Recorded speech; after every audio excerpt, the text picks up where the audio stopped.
Hola, ¿cómo están? Bienvenidos a Poder Pensar. Vamos a tener un programa con mucha actualidad. Hoy vamos a recibir al ministro de Industria, Roberto Kleimerman, dentro de un ratito nada más, hablando de la presencia de Cristina Fernández aquí en Uruguay, las trabas que se han generado en el comercio en los últimos tiempos con ese país, que han llevado a que muchas industrias hayan quedado en una situación muy complicada. Vamos a hablar también con él de ese documento que dieron a conocer las cámaras empresariales y que generaron un cortocircuito y el mal humor también en algunos sectores del gobierno, donde las cámaras empresariales plantean que se ha encendido una luz amarilla para la economía uruguaya y le hicieron una serie de pedidos al gobierno, sobre todo en cuanto al gasto público. Vamos a tener, como les decíamos, al ministro de Industria. En un minuto nada más veremos también una situación social complicada que parte en realidad de un problema empresarial, comercial, de la empresa Copsa, que anunció que va a dejar 11 líneas internas en Canelones sin cubrir, que se las devuelve a la Intendencia, y a su vez la Intendencia de Canelones tomó la decisión, aparte de esas 11 líneas, quitarle otras 8 a Copsa, que está, como les decíamos, hoy en medio de una crisis realmente seria, donde se habla de cerca de 100 obreros que pueden ir en estas horas al seguro de paro. Pero hay otras noticias de la actualidad que vamos repasando rápidamente. Una tiene que ver con el panorama internacional y que tiene en vilo al mundo, que es la posibilidad de un ataque encabezado por Estados Unidos a Siria. Todo esto fue desatado a raíz de una guerra interna entre el gobierno y los rebeldes. Allí estamos viendo algunas de las imágenes que las cadenas internacionales han estado enviando sobre lo que fue un bombardeo, se supone con armas químicas, con un gas que terminó matando, según los rebeldes, a unas 1.300 personas. Allí vemos algunas de las imágenes que han recorrido el mundo, sobre todo impactantes, porque dentro de las víctimas hay muchísima población civil, sobre todo niños, mujeres, jóvenes, que se vieron atrapados por esos bombardeos con un gas que, como decíamos, ingresó en las casas de la población civil y terminó en una verdadera masacre. Esto ha despertado indignación internacional y que las potencias, sobre todo Estados Unidos, hablara justamente de la posibilidad de una respuesta militar en estas horas con un bombardeo selectivo a Siria. Algunos dicen esto podría provocar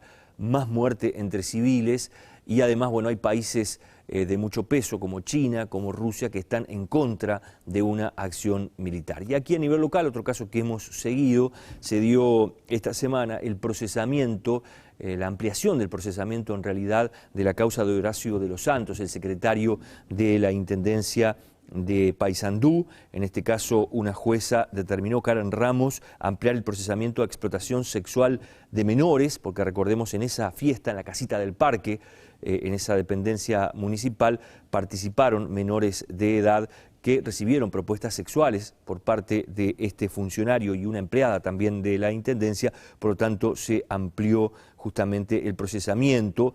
De los Santos ya se encuentra en prisión. Allí estamos viendo el parte que se dio a conocer de la jueza de lo que fueron las declaraciones justamente de lo que sucedió allí en el departamento de Paysandú.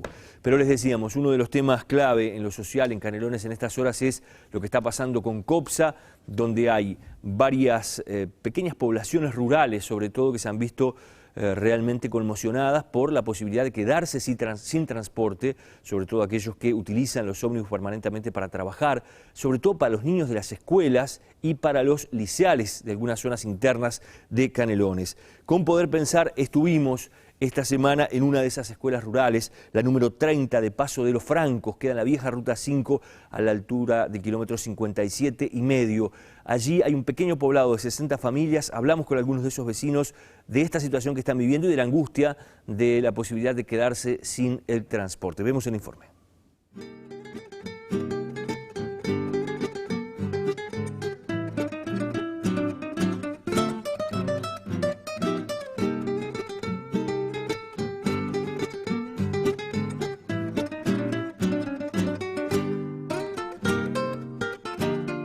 Acá quedamos prácticamente sin nada. Acá tenemos que ir a la Ruta 5, tenemos que ir al Empalme. El Empalme quedan 2,5 kilómetros y la Ruta 5 quedan 2,5 kilómetros. Y hay muchos que tienen moto para ir, pero lo más complicado son los niños de las escuelas. Que acá quedan 4 escuelas. O sea, queda esta, queda la vuelta escolar, que es no me acuerdo el número, la 73 y la 31. Quedan todas sin locomoción los chiquilines. Se mueven unos cuantos chiquilines además. Y acá vienen cerca de 100. Y a la vuelta escolar también alrededor de 100. Después está a las 73, creo que van 70, pero son un montón de gurises. Gente que trabaja como... Y la gente que queda acá nomás y 5 o 6 que viajan todos los días, uno a Montevideo, otro a Santa Lucía, otro a trabajar acá en el León, esos van a quedar en banda. Pésimo porque es lo único que tenemos, es la única línea que tenemos y contamos con los niños que van a las escuelas que son comedor, al liceo. Y bueno, la verdad que la única cosa que tenemos a 3 kilómetros otro empalme donde van a pasar, de lo cual el que no tienen que moverse es imposible que pueda trasladarse. No sé. Acá se da cuenta que lo único que tenemos, la única locomoción que tenemos es esa, digo, acá todo el mundo, la mayoría trabajan en Santa Lucía. Los chiquilines que van al liceo, ¿en qué van a ir? No tienen en qué viajar. Hay muchos, ¿cuáles son las frecuencias? Y no, acá, no sé, aproximadamente serán 10 en el día. No son tantos tampoco, pero digo, están regularizados como en los horarios de la escuela, de los liceos, porque pasan para Canelones a la hora que los chiquilines entran, van para Santa Lucía a la hora que los chiquilines entran a Santa Lucía. Pero digo, y esta zona acá no es tanto, pero para el otro lado allá, que dice que no van a pasar más para Apache, menos todavía, porque allá hay un montón de chiquilines que van al liceo y un montón de gente que trabaja y que es lo único que tiene.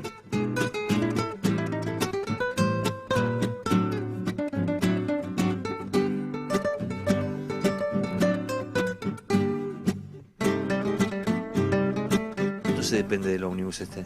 Se depende bastante. Porque date cuenta que acá hay 60 familias. Los chiquilines que van al liceo son muchos. La escuela también, viste que quedan como 4 escuelas que quedan a la deriva. ¿Has tenido alguna señal, algún aviso de lo que puede pasar? No, creo que no. Acá, por ejemplo, a la escuela vinieron, viste, pero no sé, acá nosotros no. Como vecinos no. ¿Cuánta gente se mueve en un ómnibus de esto? Porque la empresa dice no son rentables las líneas. Y viste que es según, viste, porque es como todo. Hay gente que viaja todos los días y gente que no. De repente el que trabaja va todos los días, pero si no, viste que es medio... Pero igual lo van a sentir. Ay, por supuesto que sí. Date cuenta que tenemos que hacer 3 kilómetros para ir a tomar un ómnibus. El que no tiene vehículo en que moverse es complicadísimo. De COPSA no nos llegó nada, ningún mensaje. Y no sabemos qué vamos a hacer porque tenemos que... Yo tomaré un ómnibus hasta el Empalme, que queda como a 3 kilómetros, o la ruta 5, que queda como a 2. O sea... que te van a quedar más cerca para ir al liceo. O sea, no vamos a poder, como antes, que teníamos que ir hasta la parada nomás. No sé qué vamos a hacer. ¿Y de los que van al liceo contigo, cuántos, en todo ese recorrido hasta el liceo, cuánta gente sube más o menos? ¿Cuántos estudiantes? Y 30 personas, 40 más o menos. Depende. Capaz que más incluso, porque hay gente que va a trabajar también. Para Canelones o Las Piedras.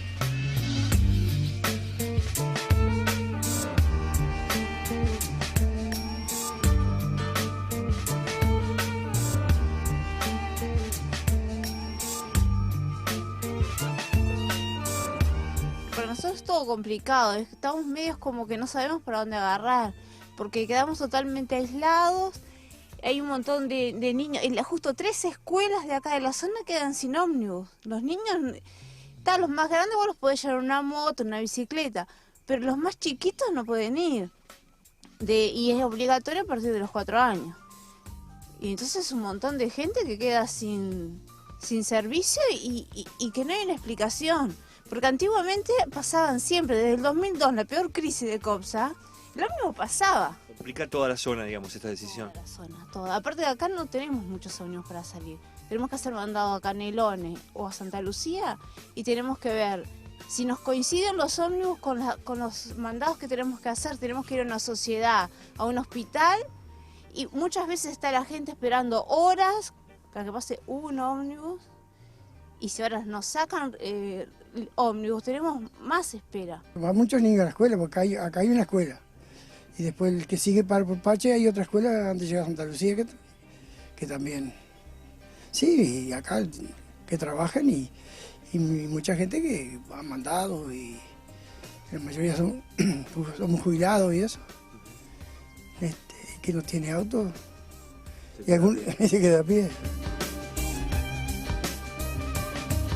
Allí veíamos lo que decían algunos vecinos de este poblado, muy chiquito, donde viven unas 60 familias y que es por allí, bueno, donde pasa una de estas líneas de ómnibus que COPSA anunció no va a cubrir más.